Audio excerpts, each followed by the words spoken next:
इसके बाद वशिष्ठ मुनि ने महाराज दशरथ के पुत्रों के समस्त शुद्धिकारक कर्मकांडों को संपन्न करने का दायित्व पूरा किया, जिनके अंत में जनेऊ पहनाने का अनुष्ठान किया गया।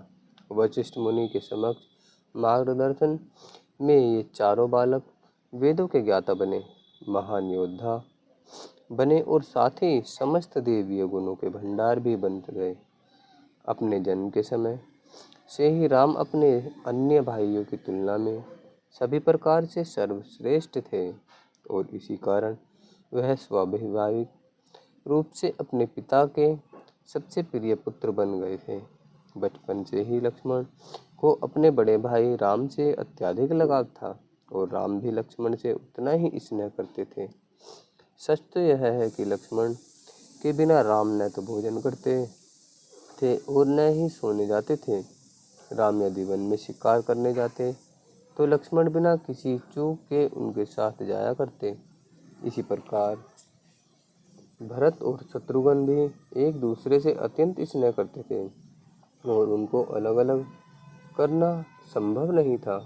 राम, लक्ष्मण, भरत और शत्रुघ्न ने जब अपनी शिक्षा दीक्षा पूरी कर ली, तब महाराज दशरथ ने उनके विवाह के संबंध में वशिष्ठ मुनि से परामर्श लिया।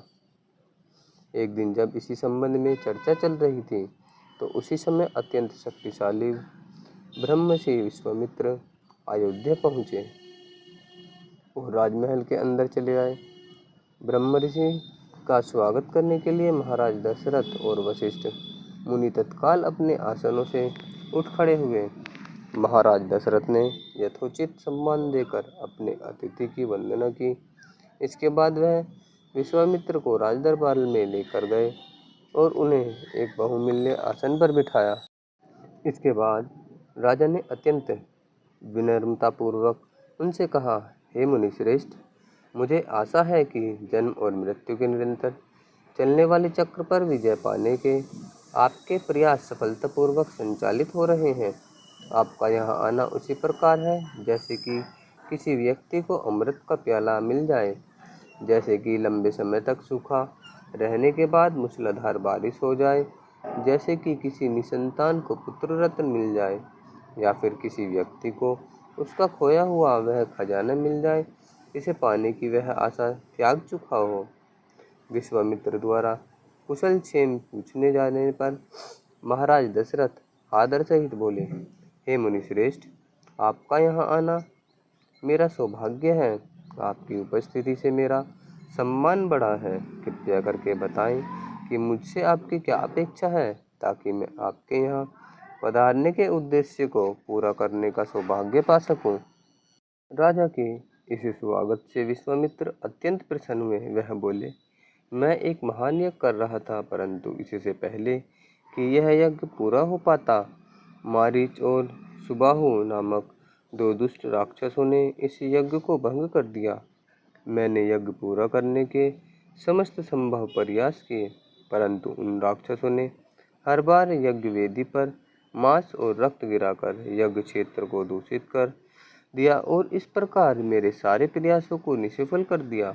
महाराज, मैं आपके पुत्र राम को अपने साथ ले जाना चाहता हूँ, ताकि वह इन दोनों भयानक राक्षसों का संहार करके मेरे इस यज्ञ को सफलतापूर्वक संपन्न करा सके। कृपया पितृ प्रेम की भावना से मेरे अनुरोध का मान रखने से न हिचकिचाएं, क्योंकि मैं आपको आश्वस्त करता हूँ कि राम आसानी से यह कार्य कर सकते हैं।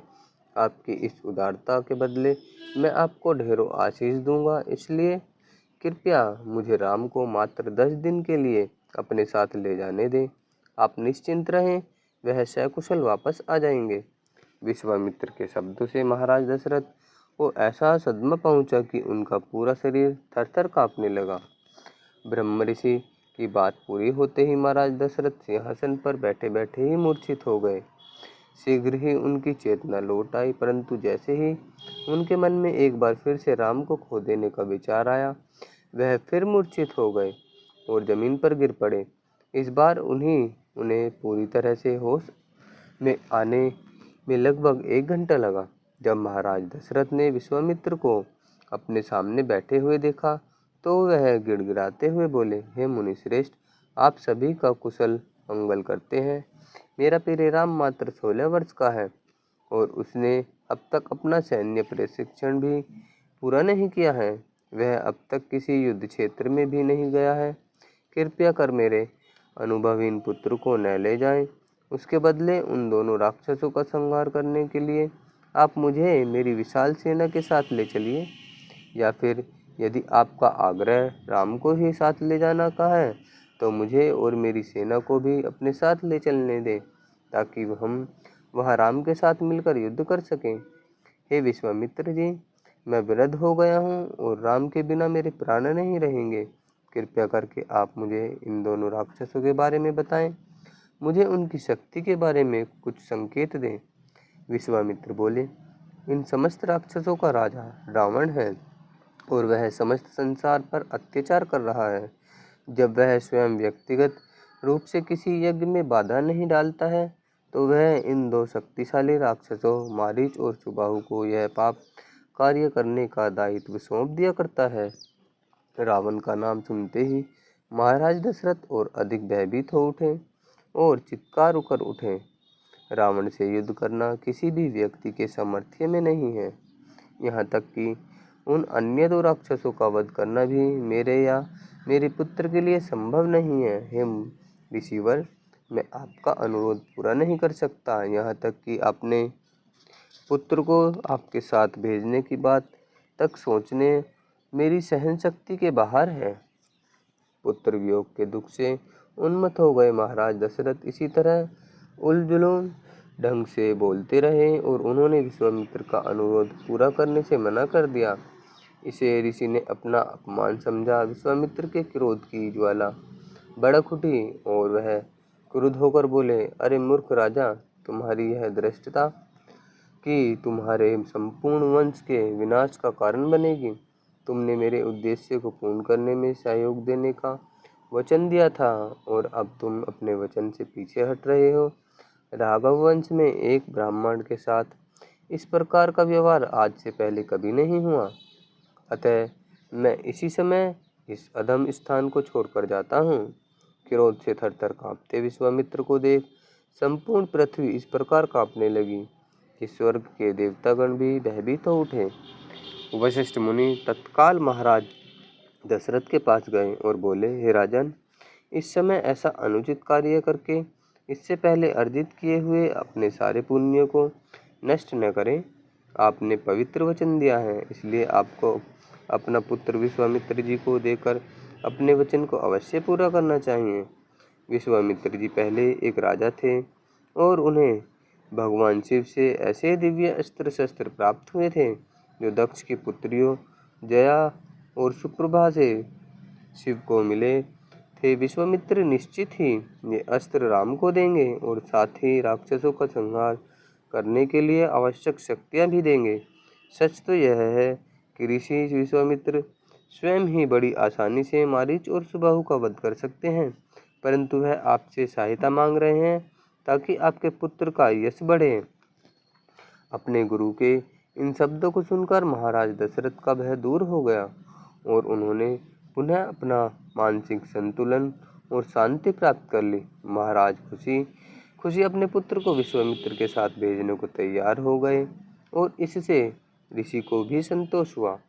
महाराज दशरथ ने राम को बुलावाया और चूंकि लक्ष्मण अपने बड़े भाई राम के बिना नहीं रह सकते थे, इसलिए वह भी राम के साथ आ गए। राजा ने संक्षेप में उन्हें ऋषि विश्वामित्र का अनुरोध कह सुनाया और इसने बस अपने पुत्रों के शीश चूम लिए। इसके बाद ऋषि वहां से चल पड़े और राम व लक्ष्मण अपने धनुषों के साथ उनके पीछे पीछे चलने लगे। जिस समय वे तीनों राजमहल से बाहर निकल कर रहे थे तो स्वर्ग से पुष्प वृष्टि हुई और वहां हवा के सौम्य झोंकों ने चारों ओर पुष्प बिखेर दिए। साथ ही आकाश की तरफ से दिव्य संगीत ध्वनि आती सुनाई दी। शीघ्र ही विश्वामित्र, राम और लक्ष्मण अयोध्या से बहुत दूर निकल आए। सरी नदी के किनारे किनारे लगभग 20 किलोमीटर तक चलने के बाद विश्वामित्र रुक गए और बोले, प्रिय राम, थोड़ा सा जल ग्रहण करके शुद्धिकरण के लिए आचमन करें। अब मैं आपको बल और अतिबल नामक मंत्रों की दीक्षा दूंगा। इन मंत्रों का ज्ञान प्राप्त कर लेने पर आप थकान और वृद्धावस्था के प्रभाव से मुक्त हो जाएंगे और आपको अतुलनीय ज्ञान और शक्ति प्राप्त होगी। मुझे पता है कि आप में ये गुण पहले से ही विद्यमान हैं, परंतु फिर भी आपके कल्याण के लिए आपको ये मंत्र प्रदान करने मेरी कामना है। बल और अतिबल नामक मंत्रों की दीक्षा प्राप्त करने के बाद भगवान राम का तेज 1000 सूर्यों के तेज के समान हो गया। राम, लक्ष्मण और विश्वामित्र ने वह रात्रि नदी के किनारे अत्यंत सुखपूर्वक व्यतीत की और अगले दिन वे सरयू और गंगा के संगम पर पहुंच गए। राम ने वहां पर ऋषियों का एक आश्रम देखा तो उन्होंने इसका इतिहास जानना चाहा। विश्वामित्र बोले, यही वह स्थान है जहाँ कामदेव द्वारा भगवान शिव की तपस्या में विघ्न डाले जाने पर शिव जी ने उन्हें जलाकर राख कर दिया था। ऋषियों द्वारा स्वागत किए जाने पर इन तीनों यात्रियों ने उनके आश्रम में ही रात बिताई। अगली सुबह उन्होंने गंगा नदी पार की। बीच नदी में पहुंचने पर राम ने स्पष्ट रूप से गड़गड़ाहट के साथ बहते हुए पानी की आवाज़ सुनी, परंतु कहीं भी उसका कोई चिन्ह नहीं दिखा। राम द्वारा इस बारे में पूछे जाने पर विश्वामित्र बोले, एक बार ब्रह्मा जी ने अपने मन में जल का एक सरोवर निर्मित किया, इसलिए इसे मानसरोवर कहा जाता है। सरयू नदी के जल का स्रोत यही मानसरोवर है। जल के बहकर आने की जो ध्वनि आपको सुनाई दे रही है, वह मानस सरोवर से आकर गंगा में मिल रहा है। हे राम, आपको इस पवित्र स्थान की वंदना करनी चाहिए और इसे प्रणाम करना चाहिए। गंगा के दक्षिणी तट पर पहुंचने के बाद राम ने एक संग निर्जन वह प्रांत देखा। वह बोले, इस निर्जन वन को देखकर किसी भी व्यक्ति के हृदय में भय का संचार हो सकता है। कृपया करके मुझे बताएं कि इसका क्या कारण है। विश्वामित्र बोले, इंद्र ने जब वृत्रासुर का वध किया तो उसके बाद वह पापों से व्याकुल हो उठे और इस कारण से उनका तेज नष्ट हो गया। इंद्र को सामान्य स्थिति में लौटाने के लिए देवगणों ने वैदिक मंत्रों से अभिमंत्रित किए हुए गंगा जल से उन्हें स्नान कराया। फिर इंद्र की समस्त अशुद्धियों वाले इस जल को उन्होंने इस स्थान पर फेंक दिया, इसलिए इस स्थान ने इंद्र के समस्त पापों को स्वीकार कर लिया। परंतु बदले में स्वर्गाधिपति इंद्र ने इस स्थान को अत्यंत समृद्धशाली होने का वरदान दिया। इसके परिणाम स्वरूप यहाँ मालदा और करुषा नामक 2 समृद्धशाली राज्यों की स्थापना हुई। बाद में ताड़का नामक एक दुष्ट राक्षसी यहाँ आई और यहाँ के नागरिकों को आतंकित करने लगी। राक्षस शुंड की पत्नी की ही ताड़का है और उनका पुत्र मारीच है, जिसका वध करने के लिए ही मैं आपको यहाँ लाया हूँ। ताड़का के भयानक प्रकोप से यहाँ के सभी लोग धीरे धीरे यहाँ से चले गए और यह क्षेत्र पूर्णतः निर्जन हो गया। मेरे प्रिय राम, मैं चाहता हूँ कि आप आज इसी राक्षसी का संहार कर दें और इस प्रकार इस स्थान को उसके आतंक और अत्याचार से मुक्त कर दें। जब तक यह राक्षसी जीवित है, तब तक कोई भी इस वन में प्रवेश करने का साहस नहीं करेगा। हे राम, ताड़का अत्यंत दुष्ट है, इसलिए उसके स्त्री होने के कारण उसका संहार करने में किसी भी प्रकार की हिचक नहीं करें। राम ने कहा, आप मेरे गुरु हैं, इसलिए आपकी आज्ञा का पालन करना मेरा कर्तव्य है। और यह कहकर उन्होंने अपने पराक्रमी धनुष की डोर पीछे खींचकर टंकार ध्वनि पैदा की। राम ने जब धनुष की डोर को कंपित करके चारों दिशाओं में भयानक टंकार की ध्वनि गूंजने दी, तो सभी जीव धनुष की टंकार की भयानक ध्वनि से भयभीत हो उठे। यह ध्वनि ताड़का की गुफा में भी गई और इसे सुनकर वह राक्षसी क्रोध से कुपित हो उठी। ताड़का ने आग बबूला होकर हवा में छलांग लगाई और इस ध्वनि के आने की दिशा में तेजी से बढ़ चली। और तभी राम ने उसे पास आते हुए देखा। राम जोर से बोले, हे लक्ष्मण, जरा इस विशाल, भयानक और घृणित जीव को देखो तो। परंतु कुछ भी हो, है तो यह स्त्री ही। मैं इसका वध नहीं करूंगा, बल्कि इसके हाथ पैर काट कर पंगु कर दूंगा, ताकि यह किसी को हानि न पहुंचा सके। ताड़का ने अपनी मायावी शक्तियों का इस्तेमाल करके धूल का एक बवंडर उठा दिया, जिससे कुछ समय के लिए राम और लक्ष्मण कुछ भी नहीं देख पाए। इसके बाद उसने आसमान से पत्थरों की बौछार करनी शुरू कर दी। राम तत्काल ही सचेत हो गए और अपने बाणों से उन्होंने उन सभी पत्थरों को चूर चूर कर दिया और फिर ताड़का के हाथ काट दिए। राम के कहने पर लक्ष्मण ने ताड़का के कान और उसका नासिका गिरा काट दिया, परंतु अचानक ही वह अंतर्ध्यान हो गई। अब ताड़का ने अदृश्य होकर फिर से पत्थरों की बौछार करनी शुरू कर दी और ठीक तभी विश्वामित्र ने कठोर स्वर में आग्रह किया, हे राम, सांझ हो रही है। अंधेरा होने पर राक्षसों की शक्ति अत्यधिक बढ़ जाती है, इसलिए अब अपना दया भाव छोड़ें और ताड़का का तत्काल वध कर दें।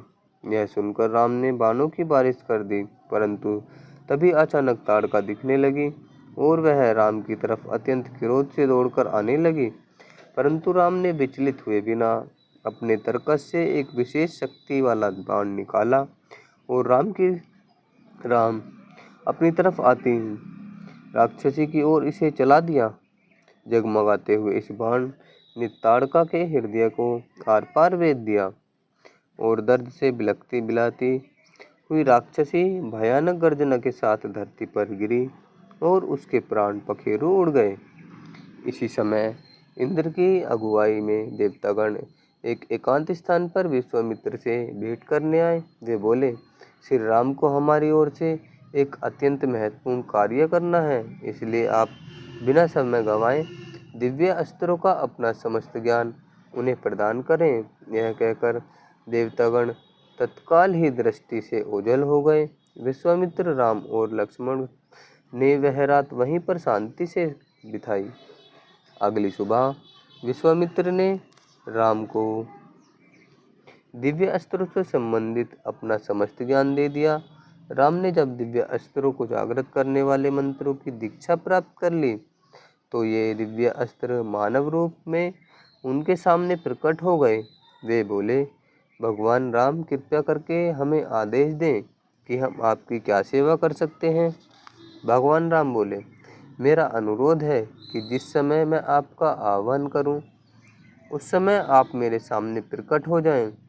दिव्य अस्त्रों के जाने के बाद विश्वामित्र, राम और लक्ष्मण ने अपनी यात्रा जारी रखी। काफी दिन चढ़ जाने पर वे विश्वामित्र के आश्रम पहुँचे, जिसे सिद्धाश्रम कहा जाता था। विश्वामित्र के शिष्यगण बाहर आए और उन्होंने अपने गुरु का तथा राम। विश्वामित्र बोले, यह किसी समय में गौतम ऋषि का आश्रम हुआ करता था, जो अपनी पत्नी अहिल्या के साथ यहाँ पर तप किया करते थे। उन्होंने राम, अपने गुरु तथा राम व लक्ष्मण का स्वागत किया। विश्वामित्र बोले, प्रिय राम, यह स्थान इससे पहले भगवान विष्णु का निवास स्थान था, जहाँ वह अपने वामन देव अवतार के समय रहते थे।